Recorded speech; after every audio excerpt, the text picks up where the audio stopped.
ডুয়ার্সের দ্বিতীয় দিনের আমাদের ব্রেকফাস্ট ছিল মশলা ধোসা, সাম্বার আর নারকেল চাটনি।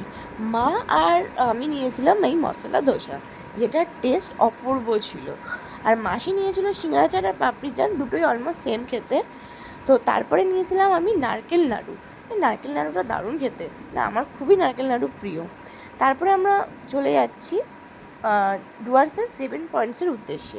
ডুয়ার্সের 7 পয়েন্টস হচ্ছে মেন অন্যতম মানে বিশেষ জায়গা, যেগুলো মানে এই পয়েন্টগুলো না দেখলে ডুয়ার্স ঘোরা ইনকমপ্লিট।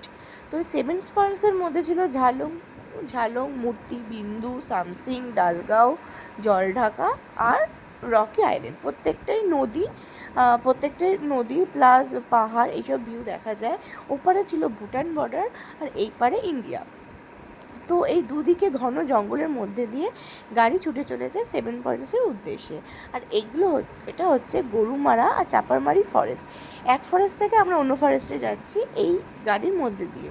এই গরুমারা চাপারমারি ফরেস্ট আমি বইতেই পড়েছিলাম, কিন্তু এখন সামনাসামনি মানে সরাসরি দেখতে পেয়েছি গাড়ির মধ্যে দিয়ে যে দুদিকে যে ফরেস্টগুলো, ঘন জঙ্গল, মানে দেখি ভয় লাগছিলো। ড্রাইভার বলছিল যখন তখন পশুরা এসে হামলা করে, হাতি, বাইসন।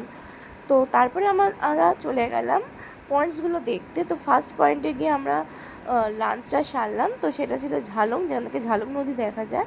আর এটা হচ্ছে গৌরীবাস। তো গৌরীবাসে আমরা লাঞ্চটা সারিয়ে নিলাম। ভাত, ডাল, স্যালাড, আচার, একটা মিক্স সবজি, আলু ভাজা, আলু ডিমের ঝোল, যেটা খেতে একদম ভালো লাগেনি, বেকার লেগেছে। রান্না ওরা খুব একটা ভালো পারে না করতে। তো আমাদের খাওয়ার কথা, তাই খেয়েছি। তো সেরকম কেউই ঠিক করে খেতে পারেনি। তারপরে সন্ধ্যাবেলায় এসে আমাদেরকে দিয়েছে গরম গরম চপ, মুড়ি।